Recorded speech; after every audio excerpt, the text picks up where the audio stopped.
بسم اللہ الرحمن الرحیم۔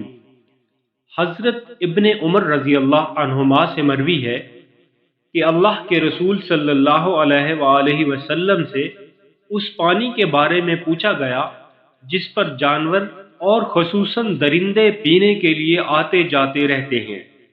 آپ صلی اللہ علیہ وآلہ وسلم نے فرمایا، جب پانی دو مٹکے ہو تو وہ پلید نہیں ہوتا۔ حضرت ابو ہریرہ رضی اللہ عنہ سے مروی ہے، رسول اللہ صلی اللہ علیہ وآلہ وسلم نے فرمایا، تم میں سے کوئی آدمی جب کہ وہ حالت جنابت میں ہو ٹھہرے پانی میں نہ نہائے۔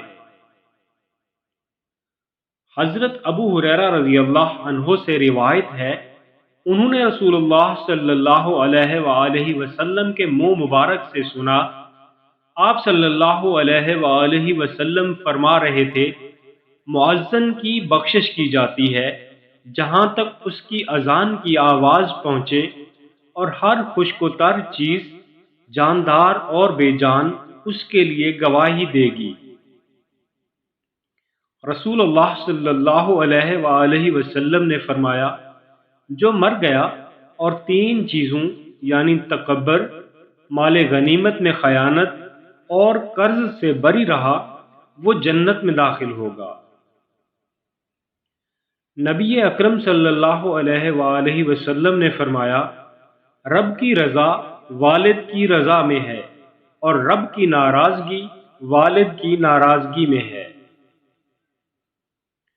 رسول اللہ صلی اللہ علیہ وآلہ وسلم نے فرمایا، جو شخص لڑکیوں کی پرورش سے دوچار ہو پھر ان کی پرورش سے آنے والی مصیبتوں پر صبر کرے تو یہ سب لڑکیاں اس کے لیے جہنم سے آڑ بنیں گی۔ رسول اللہ صلی اللہ علیہ وآلہ وسلم نے فرمایا، ایک مسلمان دوسرے مسلمان کا بھائی ہے، اس کے ساتھ خیانت نہ کرے، اس سے جھوٹ نہ بولے اور اس کو بے یار و مددگار نہ چھوڑے۔